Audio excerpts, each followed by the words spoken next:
नमस्कार, कैसे हैं आप? फिक्र आपकी में एक बार फिर से आपका स्वागत है। मैं हूं आपके साथ निशांत चतुर्वेदी।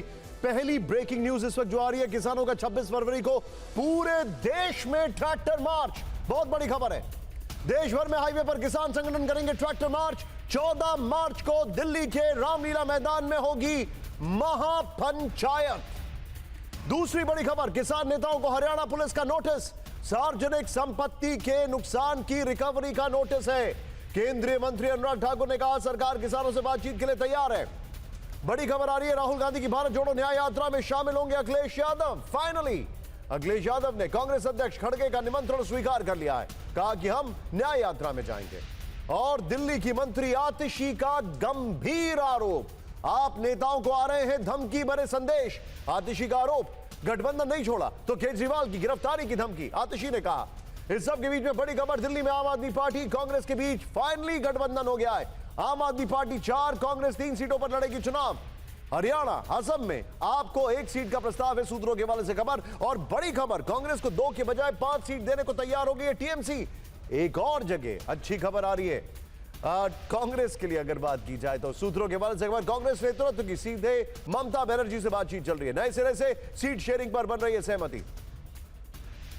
और कांग्रेस अध्यक्ष मल्लिकार्जुन खड़गे को Z+ सुरक्षा दी जाएगी। सूत्रों के हवाले से खबर है, मल्लिकार्जुन खड़गे को सीआरपीएफ सिक्योरिटी कवर देगी। सेंट्रल इंटेलिजेंस एजेंसी की रिपोर्ट के आधार पर मिली सुरक्षा। और जम्मू कश्मीर में गुलमर्ग से 6 रूसी नागरिकों का रेस्क्यू किया गया है। एक रूसी नागरिक की रेस्क्यू के बाद मौत हो गई है। बर्फीले तूफान की चपेट में आए थे ये नागरिक, एवलांच की चपेट में। और फाइनली आईपीएल 2024 के शेड्यूल का ऐलान कर दिया गया है। 22 मार्च को चेन्नई और बेंगलुरु के बीच पहला मुकाबला। चुनाव देखते हुए अभी पहले 21 मैचों का शेड्यूल जारी किया गया। इन सभी खबरों के साथ अब आपको बताते हैं कर्टन रेजर में कौन कौन सी खबरें जो आपके लिए देखना जरूरी है। पहली बड़ी खबर जो आज हमारे लिए, सोचिए अगर गाड़ी चलाते वक्त हार्ट अटैक आ जाए तो क्या होगा। गाड़ी चलाते वक्त आज वो वीडियो दिखाएंगे जिससे हर किसी का दिल दहला। दूसरी खबर, कांग्रेस और आप में दिल्ली वाली दोस्ती फिक्स हो गई है, फिर भी बीजेपी की जीत के चांस अधिक क्यों हैं। तीसरी खबर, कर्नाटक में कांग्रेस सरकार टेंपल टैक्स लाई है एक अर्धसत्य पर, यह कैसी सियासी लड़ाई हो रही है। चौथी खबर, देवघाट से देशघाट पर पीएम मोदी, प्रधानमंत्री की मंदिर यात्रा पर बड़ी खबर हम आपको दिखाएंगे। और पांचवी खबर, क्या रूस की वैगनर आर्मी में भारतीयों की भर्ती हो रही है। जालसाजी वाली हैदराबाद फाइल्स जरूर देखना चाहिए।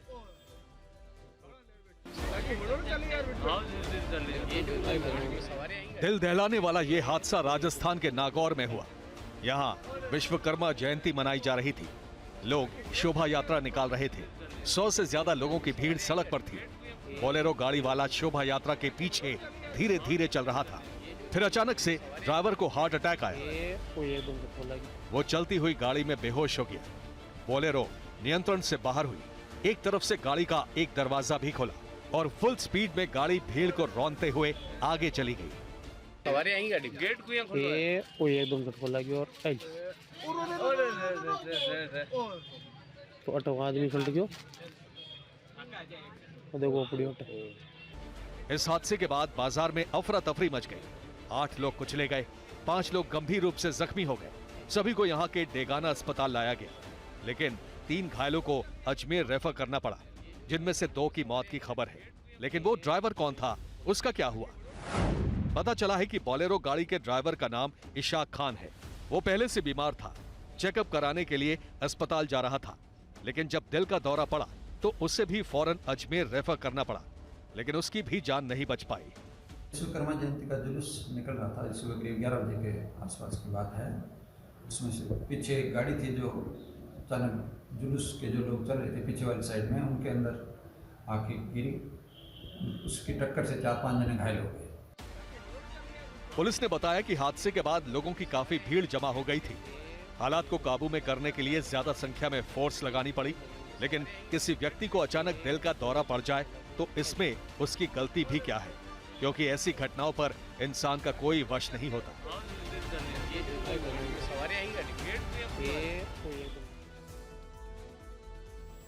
देखिए, लाइफस्टाइल को लेकर और बहुत सारे फैक्टर्स को लेकर जो कि हम आपको आगे दिखाने वाले हैं, अब परिस्थिति बदल रही है।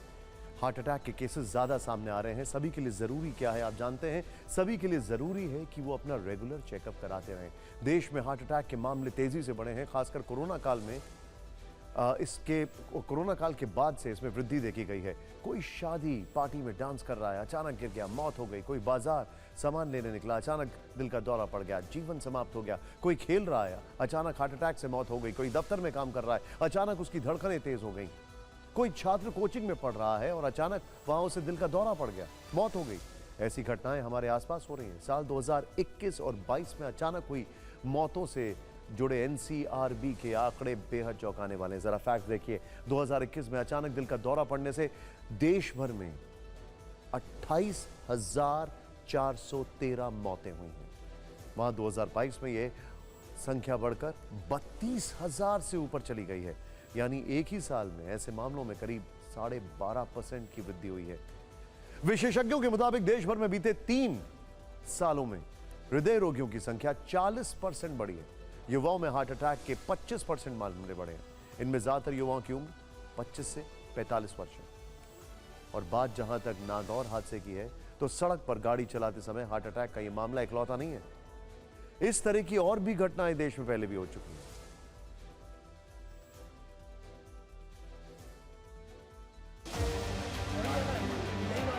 ये जबलपुर की दिसंबर 2022 की तस्वीर है। सड़क पर ट्रैफिक है, इतने में अचानक लाल रंग की ये बस आती है और लोगों को कुचल जाती है। बाद में पता चलता है कि बस ड्राइवर को दिल का दौरा पड़ा था।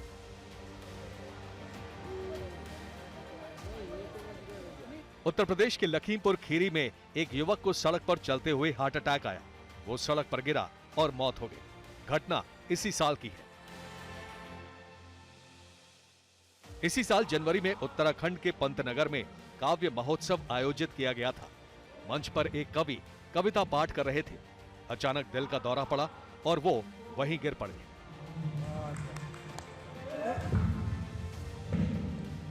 हरियाणा के भिवानी में रामलीला का मंचन चल रहा था। हनुमान जी का किरदार निभाने वाले कलाकार अपनी प्रस्तुति दे रहे थे, भजन में लीन थे। तभी वो प्रभु के चरणों में गिरे। लोगों को लगा कि ये अभिनय का हिस्सा है, लेकिन उन्हें दिल का दौरा पड़ा था और उनकी मौत हो गई।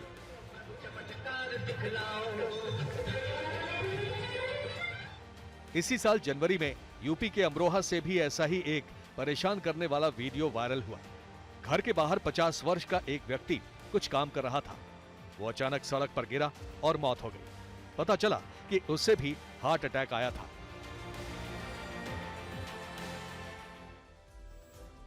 हार्ट अटैक के बढ़ते मामले चिंता का विषय है। 2 दिन पहले ही 59 वर्ष की उम्र में मशहूर टीवी एक्टर ऋतुराज सिंह की हार्ट अटैक से मौत हो गई। फिल्म अभिनेता श्रेयस तलपड़े को भी दिसंबर 2023 में एक फिल्म की शूटिंग के दौरान दिल का दौरा पड़ा। हालांकि अब वो ठीक है और इसकी सबसे बड़ी वजह क्या है आप जानते हैं? सबसे बड़ी वजह है टाइमली अस्पताल ले जाना, टाइमली चिकित्सा होना। अक्टूबर 2021 में दक्षिण के सुपरस्टार पुनीत राजकुमार की जिम में हार्ट अटैक से मौत हुई। कुछ डॉक्टरों का कहना है कि जिन लोगों को कोविड-19 हुआ है और गंभीर स्टेज तक पहुंचे हैं, ऐसे लोगों में अत्यधिक व्यायाम से बचना चाहिए। लेकिन सामान्य स्थिति में हृदय रोग से बचने के लिए इंसान को क्या क्या कदम उठाने जरूरी है, आइए देखते हैं। शराब और धूम्रपान के सेवन से बचें, नियमित व्यायाम की आदत बनाएं, तले हुए खाद्य पदार्थ का सेवन कम करें, फास्ट फूड से बचें, वजन को कंट्रोल रखें, तनाव, चिंता, अवसाद जैसी समस्याओं को गंभीरता से लें और डॉक्टर से परामर्श लेते रहें। रेगुलर चेकअप सबसे जरूरी। जो लोग कोलेस्ट्रॉल, डायबिटीज और ब्लड प्रेशर के मरीज हैं, वो नियमित जांच कराएं। सबसे बड़ी बात यह है कि लाइफस्टाइल डिजीजेस जो है ना, खराब लाइफस्टाइल से, उससे बचें, वो बहुत जरूरी है। अब एक और दूसरी तस्वीर आपको दिखाते हैं। देश में यूपी के बुलडोजर मॉडल की बड़ी चर्चा। ये भी कहते हैं कि अपराधियों में उत्तर प्रदेश पुलिस का बेहद खौफ है। लेकिन अब हम आपको 46 सेकंड का एक वीडियो दिखा रहे हैं, जिसे देखकर आप जरूर सोचेंगे कि कुछ पुलिसकर्मियों की नाकामी किस तरह यूपी पुलिस की साख को बट्टा लगा रही है।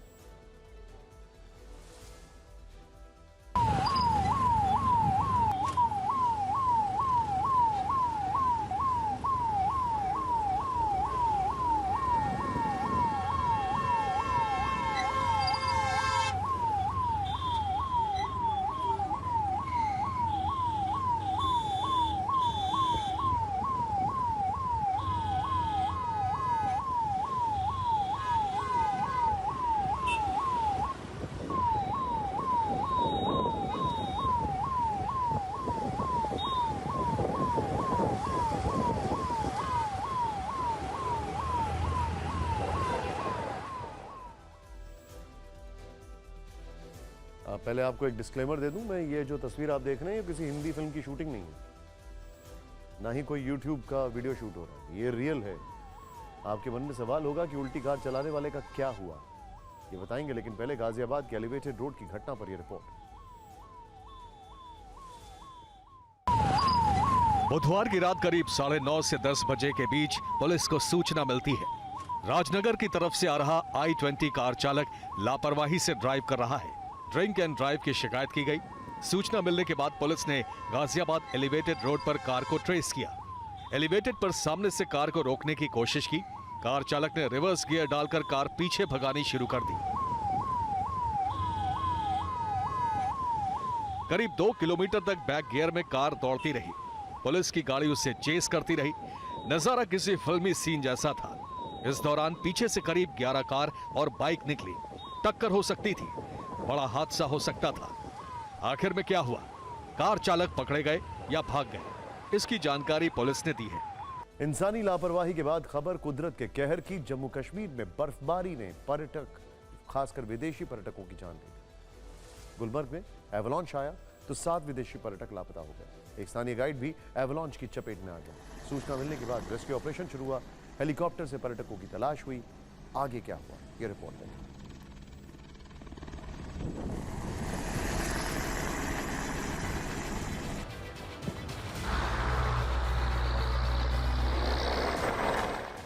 लापता हुए 7 पर्यटक रूस के स्कीयर्स थे जो गुलमर्ग की बर्फबारी में स्कीइंग के लिए आए थे। आर्मी रिज इलाके में आए एवलांच के बाद उनका पता नहीं चला। तलाश में जम्मू कश्मीर पुलिस और पर्यटन विभाग की टीम ने रेस्क्यू ऑपरेशन चलाया। हेलीकॉप्टर की मदद से 5 स्कीयर्स और एक स्थानीय गाइड को रेस्क्यू किया गया। एक विदेशी पर्यटक की मौत हो गई। जो डेथ हुई है वो फॉरेनर है, तो आज गाइड न होने की वजह से आज एक कैजुअल्टी हुई है। रेस्क्यू किए गए लोगों का अस्पताल में इलाज चल रहा है। जम्मू कश्मीर में इन दिनों भारी बर्फबारी हो रही है। बर्फबारी के बीच चौथे खेलो इंडिया विंटर गेम्स चल रहे हैं। वो स्पोर्ट्स इवेंट लोकेशन कोंगदूरी से काफी दूर है। इसका इवेंट पर असर नहीं पड़ा है। यह हादसा इसलिए हुआ क्योंकि जम्मू कश्मीर के कई इलाकों में भीषण बर्फबारी हो रही है। इनमें गुलमर्ग, सोनमर्ग, पहलगाम, बारामूला, शोपिया, गुरेज और माचल शामिल है। इस सब के बीच में कश्मीर में एवलांच की तस्वीर परेशान करने वाली है, लेकिन इसी कश्मीर से एक तस्वीर सुकून देने वाली थी। यहां से सचिन तेंदुलकर का एक वीडियो सामने आया और वो वायरल हो रहा है। वीडियो में सचिन कश्मीर की सड़क पर क्रिकेट खेलते दिखाई दे रहे हैं। वो इन दिनों परिवार के साथ वहां छुट्टियां मना रहे हैं।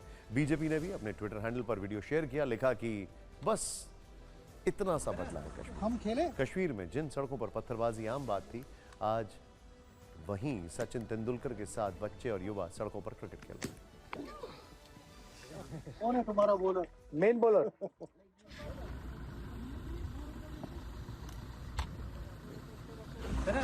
हम खेले,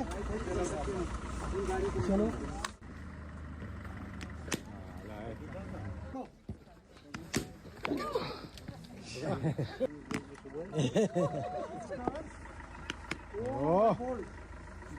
अब खेलते हो।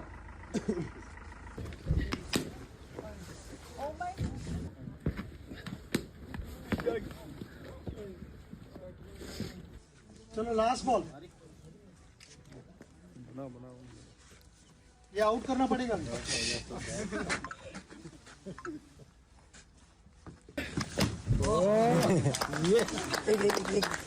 Okay, thank you. बस तो मेरा ध्यान आपके ऊपर है। एक अपना अनुभव आपसे साझा करता हूं। कश्मीर के बच्चों में जो क्रिकेट का टैलेंट है, यकीन मानिए वो अनबिलीवेबल, अनबिलीवेबल।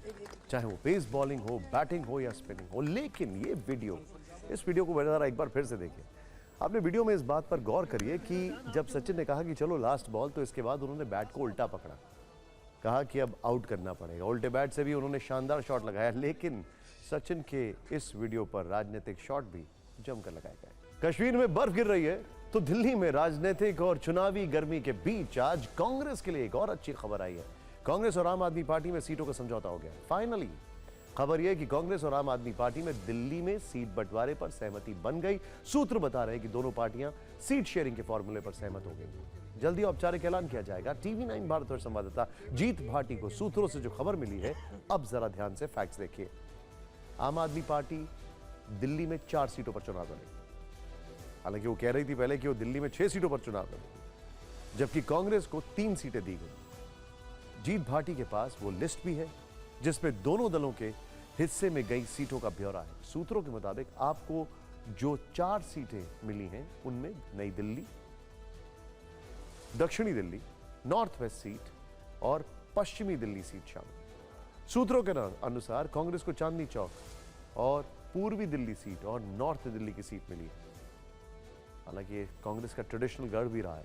बात सिर्फ 7 सीटों की थी, लेकिन सहमति बनने में काफी माथापच्ची हुई है। कई राउंड की मीटिंग हुई है, लंबी चर्चा हुई, कई बार दोनों पार्टियों की तरफ से तीखे बयान दिए गए। ऐसे में अब सवाल यह है कि आखिर दोनों दल सीट शेयरिंग के फॉर्मूले तक पहुंचे कैसे, और आम आदमी पार्टी कैसे कांग्रेस को 3 सीट देने के लिए राजी हो गई।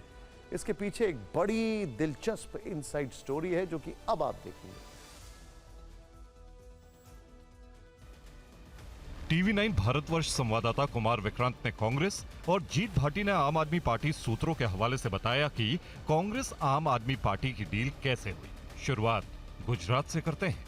आपको याद होगा 2022 का गुजरात विधानसभा चुनाव आम आदमी पार्टी ने पूरी ताकत से लड़ा था। आपको उसका फायदा भी मिला।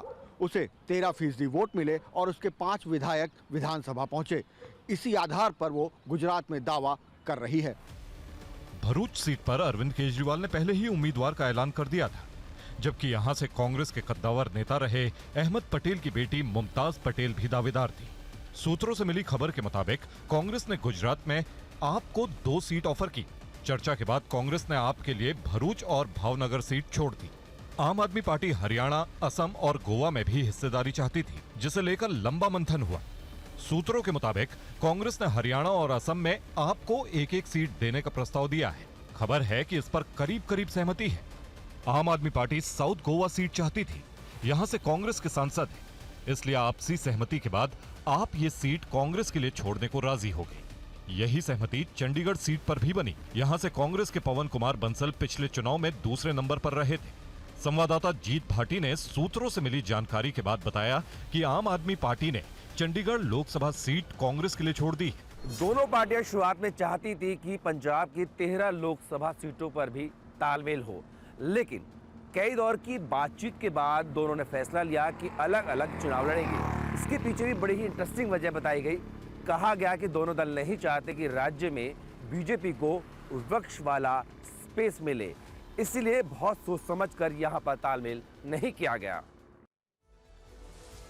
और एक बड़ी खबर यह आ रही है कि गुजरात की भरूच सीट आम आदमी पार्टी को मिल सकती है। इस वक्त की बड़ी खबर TV9 से बोली अहमद पटेल की बेटी मुमताज, मैं इस फैसले से सहमत नहीं, मुमताज पटेल ने कहा। यह इस वक्त की बड़ी खबर है।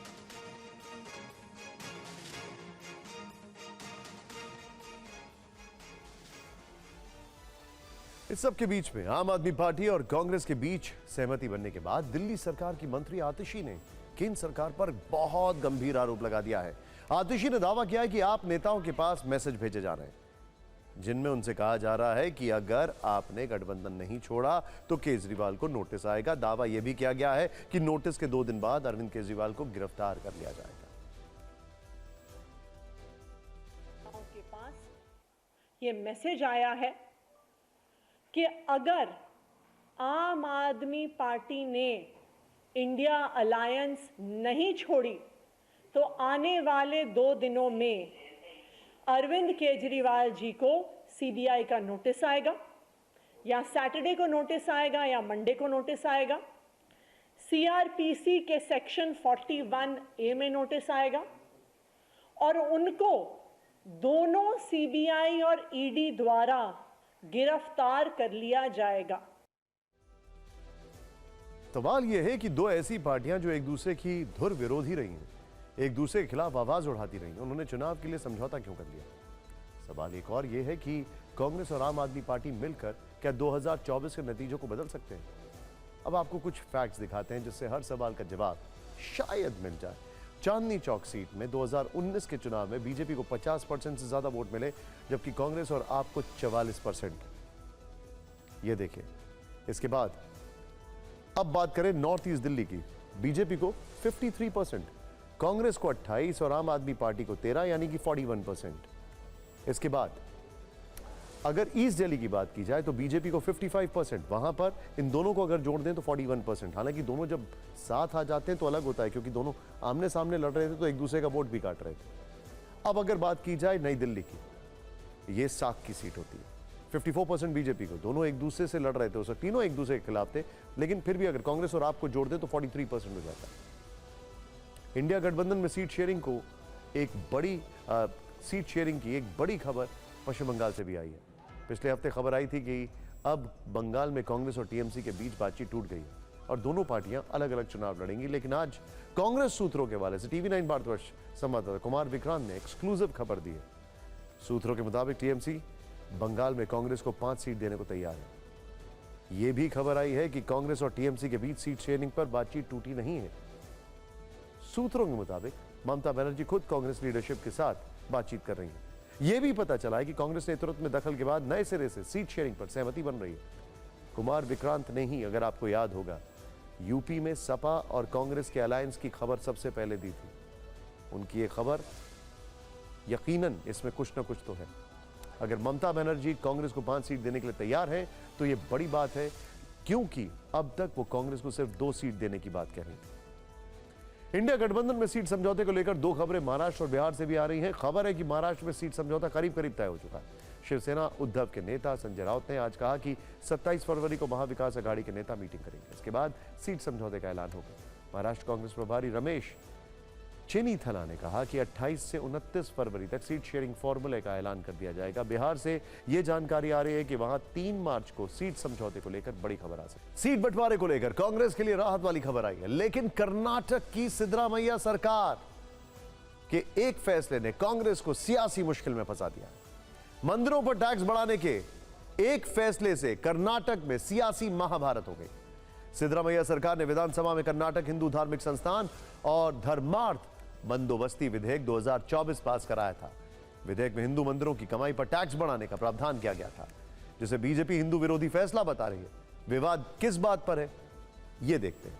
मंदिरों से जुड़ा बिल कल कर्नाटक विधानसभा से पास हुआ था। विधेयक में कहा गया है कि ऐसे मंदिर जिनकी कमाई 10 लाख रुपए से 1 करोड़ रुपए के बीच है, उन पर 5% टैक्स लगाया जा सकता है, जबकि ऐसे मंदिर जिनकी साल भर का राजस्व 1 करोड़ रुपए होगा, उन पर 10% टैक्स लगाया जाएगा। मंदिरों से जुड़े बिल के इन्हीं प्रावधानों को बीजेपी ने मुद्दा बनाया, जिसके बाद कांग्रेस और बीजेपी के नेता आमने सामने। बीजेपी ने आरोप लगाया कि कर्नाटक सरकार हिंदू विरोधी, जबकि कांग्रेस कह रही है कि इस टैक्स में नया कुछ नहीं है, यह टैक्स पहले से लागू है। बीजेपी के नेताओं ने मंदिर पर लगाए गए टैक्स की तुलना जजिया से कर दी है, औरंगजेब के जमाने में, अगर आपको याद होगा।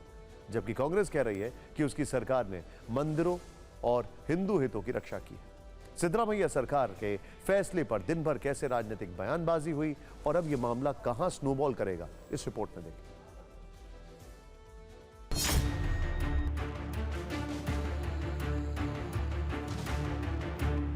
देखिए, तो जजिया कर लादना है। कांग्रेस जो है इस देश में मुगलिया शक्तियों का शासन चाहती है क्या? क्या औरंगजेब का शासन है? सिद्धारमैया क्या नए औरंगजेब हैं? Where they propose that 10% every year of Hindu temples donations will be taken away by the government without assigning any reason or cause. This money that is being given to the temples by Hindu devotees for the upkeep of the temple as a sign of their faith is in sense being looted by the government of Karnataka. We have amended the act so that temples which were earning more than 25 lakh rupees were being charged 10% earlier. Even when the BJP government was there, the same 10% was being taken by the Mujrai department. ನಾನು ಹೇಳ್ತೇನೆ, ಮಾನ್ಯ ಮುಖ್ಯಮಂತ್ರಿಗಳಿಗೆ ಒಂದು ಸಲಹೆನ ಕೊಡ್ತೇನೆ. ದೇವಸ್ಥಾನದ ಹಣಕ್ಕೆ ಕನ್ನ ಹಾಕೋದ್ರ ಬದಲು ವಿಧಾನಸೌಧ ಮುಂದೆನೆ ಒಂದು ಹುಂಡಿ ಇಟ್ಬಿಟ್ರೆ धर्म के आधार पर टैक्स का पहला मामला है देश में, जिससे हम मुगल काल के जजिया कर से तुलना कर सकते हैं कि कांग्रेस हिंदू विरोध के उस रास्ते पर जा चुकी है जहां से उसकी वापसी संभव नहीं है। एक बड़ा सवाल यह है कि जो फैसला दक्षिण में लिया गया है, क्या उसकी गूंज उत्तर भारत में भी सुनाई देगी? सिद्धरामैया सरकार का कहना है कि मंदिरों की आय पर टैक्स बीजेपी की सरकारों के दौरान भी लिया जाता था। हालांकि सिद्धरामैया सरकार ने टैक्स का दायरा बढ़ाया। सवाल यह कि आखिर सरकार को इससे कितना टैक्स मिल सकता है। आइए जरा ये वाले मैथ्स और ये गणित जो है वो भी समझ लेते हैं। कर्नाटक में करीब 35,000 मंदिर हैं जो सरकार के अंतर्गत आते हैं। इन मंदिरों को 3 कैटेगरी में बांटा गया है। ए कैटेगरी में 205 मंदिर हैं जिनकी सालाना आय 25 लाख रुपए से ज्यादा है। बी कैटेगरी में करीब 193 मंदिर हैं जिनकी सालाना आय 5 लाख रुपए से 25 लाख रुपए के बीच है। और सी कैटेगरी में बचे हुए करीब 34,000 मंदिर आते हैं। इन मंदिरों की सालाना आय 5 लाख रुपए से कम है। 2021-22 में मंदिरों के ऑडिट से पता चला था कि ए और बी कैटेगरी के मंदिरों की कुल कमाई 450 करोड़ रुपए से ज्यादा है। इनमें से भी ए कैटेगरी के 205 मंदिरों की सालाना कमाई 420 करोड़ रुपए थी। कर्नाटक में मंदिरों पर टैक्स को लेकर बीजेपी हमलावर है। कांग्रेस की दलील है कि मंदिरों की आय पर टैक्स तो 2001 से लागू है। कर्नाटक सरकार के मंत्री रामलिंगा रेड्डी ने बीजेपी से पूछा, जब 2008 से 2013 तक बीजेपी की सरकार थी तब उसने टैक्स क्यों नहीं हटाया? रामलिंगा रेड्डी ने कहा, 2019 से 2023 तक बीजेपी की सरकार रही, तब बीजेपी की आंखें बंद करके क्यों सोई रही? इन सब के बीच में बात मंदिरों की हुई तो पश्चिम में आज पीएम मोदी भी मंदिर दर्शन करने पहुंचे। गुजरात के महसाणा में उन्होंने प्रसिद्ध वलीनाथ धाम में प्राण प्रतिष्ठा की। वालीनाथ महादेव की पूजा अर्चना की। पूरे देश ने एक बार फिर उनकी गहरी शिव भक्ति देखी।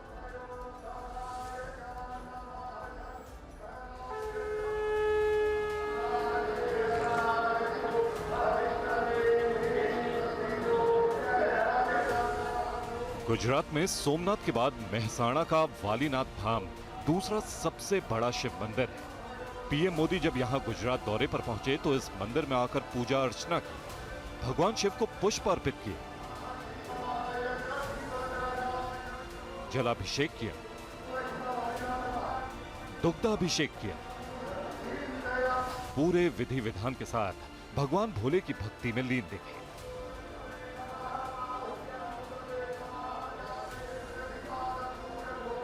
इसके बाद उन्होंने महसाणा में रोड शो किया, जनता को संबोधित किया, मंदिर की चर्चा की और कांग्रेस को निशाने पर लिया। सोमनाथ से लेकर राम मंदिर तक की लंबी लिस्ट गिनाई। कांग्रेस पर मंदिरों के प्रति उदासीन रवैया अपनाते हुए तुष्टीकरण का आरोप लगाया। ये वही लोग हैं जिन्होंने सोमनाथ जैसे पावन स्थल को भी विवाद का कारण बनाया। ये वही लोग हैं जिन्होंने पावागढ़ में धर्म ध्वजा फहराने की इच्छा तक नहीं दिखाई। ये वही लोग हैं जिन्होंने दशकों तक मोढेरा के सूर्य मंदिर को भी वोट बैंक की राजनीति से जोड़कर देखा। ये वही लोग हैं जिन्होंने भगवान राम के अस्तित्व पर भी सवाल उठाए, उनके मंदिर निर्माण को लेकर रोड़े अटकाए।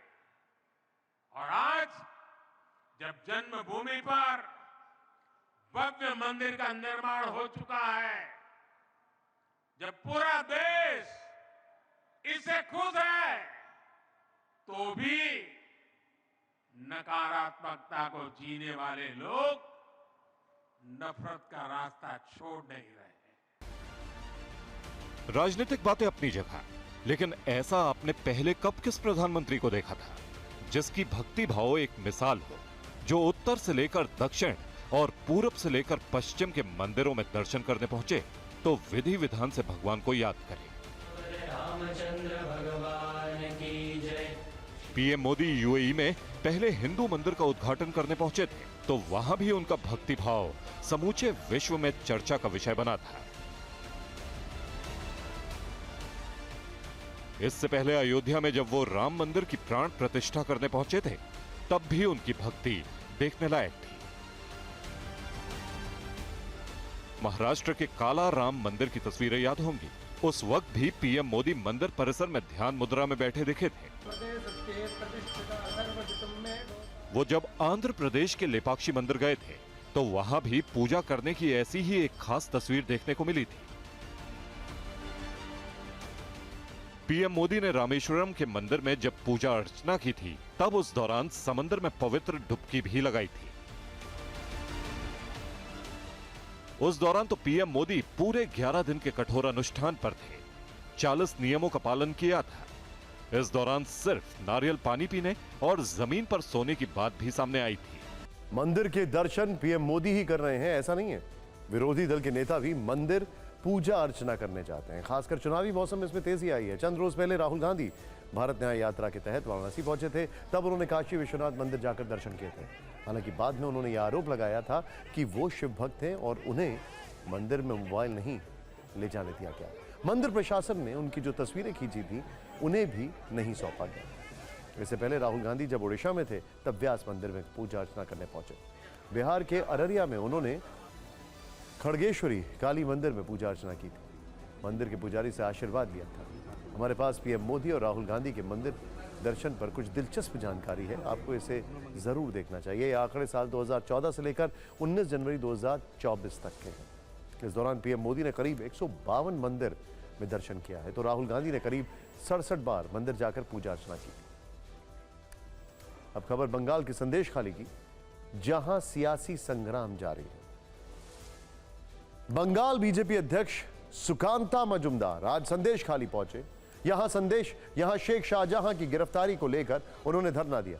इसके बाद पुलिस ने उन्हें जबरन उठाकर हिरासत में ले लिया। हिरासत में लेने से पहले उन्होंने संदेशखाली में महिलाओं से मुलाकात की। इस दौरान समर्थकों ने वंदे मातरम और भारत माता की जय के नारे लगाए। महिलाओं ने उनके साथ अपना दर्द साझा किया। सुकांता मजुमदार ने कहा कि पुलिस ने उन्हें जबरदस्ती गिरफ्तार किया।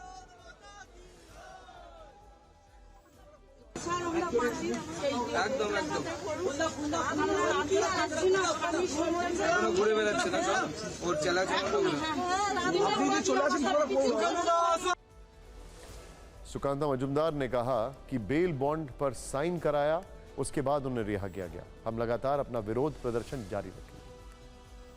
पुलिस वहां से हमें खींचतानी करके उठा के लाई, जोर जबरदस्ती उठा के लाई, और इस तरीके से उठा के लाने के बाद लॉन्च में उठाया, फेरी में उठाया और फेरी को लेकर मिडिल ऑफ द रिवर में वहां पे बैठा के रखा। वहां पे हमें बेल बॉन्ड पे साइन कराया गया, अरेस्ट किया गया, डिटेन किया गया। संदेशखाली में टीएमसी नेता शेख शाहजहां के इशारे के बिना एक पत्ता भी नहीं हिलता। यह खुलासा वहां की एक महिला ने किया है। TV9 भारतवर्ष के कैमरे पर इस महिला ने शेख शाहजहां के दबदबे और पुलिस में उसके खौफ का जिक्र किया है। संदेशखाली से हमारे संवाददाता रविशंकर दत्ता की एक्सक्लूसिव रिपोर्ट। संदेशखाली पर बंगाल से दिल्ली तक हंगामा मचा है। उसी संदेशखाली से एक महिला 17 साल की उम्र में लापता हो गई। ये मां अपनी बेटी की तलाश में खाक छानती रही। इसी दौरान 2020 में उसे अपनी बेटी के कृष्णा नगर में शादी की बात पता चली। जब वो अपनी बेटी का पता पूछने पहुंची तो कुछ हाथ नहीं आया। ये है उनका बेटी का फोटो जो कि लापता है 2017 साल से। बीच में एक बार उनका खबर मिला था कि ये जो लड़का है इनके साथ इनका शादी हुआ है, लेकिन जब ये लड़का को जाके पूछा गया 2020 के बाद कि ये लड़की कहाँ पे है, ये लड़का ने ये कह दिया कि लड़की बेंगलोर चली गई है। महिला को शक है कि उसकी बेटी मानव तस्करी का शिकार हुई है, इसीलिए वो संदेशखाली पुलिस के पास मदद के लिए पहुंची तो उसके पैरों तले जमीन खिसक गई। महिला का दावा है कि मुकदमा दर्ज कराने के लिए भी शेख शाहजहां की सिफारिश चाहिए। ये बात उससे पुलिस वाले ने कही। थाना ने कहा कि शिबू हाजरा, शेख शाहजहां और उत्तम सरदार की सिफारिश चाहिए। उन्होंने बोला कि जब तुम सिफारिश पत्र नहीं ले सकते तो यहाँ रुपया देना पड़ेगा। हालांकि बंगाल के डीजीपी राजीव कुमार ने इस महिला से मिलकर उसे मदद का भरोसा दिया है, लेकिन महिलाओं के दावे सही माने तो संदेशखाली का सच कुछ और है। संदेशखाली में टीएमसी नेता शेख शाहजहां की मर्जी के बगैर पुलिस की भी नहीं चलती। ये वही शेख शाहजहां है जिस पर महिलाओं के यौन शोषण का इल्जाम है। इन आरोपों के बाद से ही दिल्ली तक खलबली मची है। আমাদের অত্যাচারগত জমি জায়গা এখানে অত্যাচারিত হতাম দিন রাত, দিনের পর দিন, রাতের পর রাত। পার্টি অফিসে মিটিং এর নাম করে এনে বসে রাখতো। পার্টির মিটিং 12টার সময়। इस मॉडल की मौत के घेरे में एक क्रिकेटर भी है। सूरत में मॉडल तानिया सिंह ने 19 फरवरी की रात अपने घर में फांसी लगाकर खुदकुशी कर ली। पुलिस ने जब जांच शुरू की तो तानिया के फोन में कई तस्वीरें मिली। इन तस्वीरों को देखकर पुलिस चौंक गई। इन फुटेज में मॉडल तानिया सिंह के साथ आईपीएल के खिलाड़ी अभिषेक शर्मा नजर आए। इससे साफ होता है कि मॉडल और क्रिकेटर के बीच कितनी नजदीकियां थी। अब आपके मन में सवाल होगा कि क्रिकेटर अभिषेक शर्मा का इस मॉडल से क्या कनेक्शन है? क्या अभिषेक शर्मा को गुजरात पुलिस गिरफ्तार करेगी? देखते हैं ये रिपोर्ट।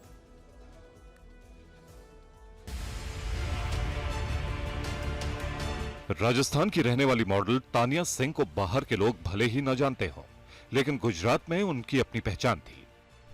सूरत में मॉडलिंग के साथ सोशल मीडिया पर भी वो काफी एक्टिव थी।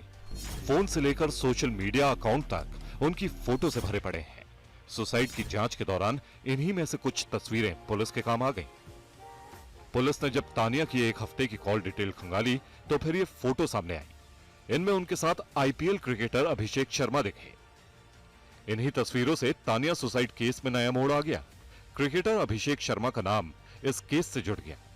तानिया के अभिषेक के साथ लव अफेयर की आशंका भी जताई जा रही है। और अब देखते हैं इलेक्शन टॉप 9।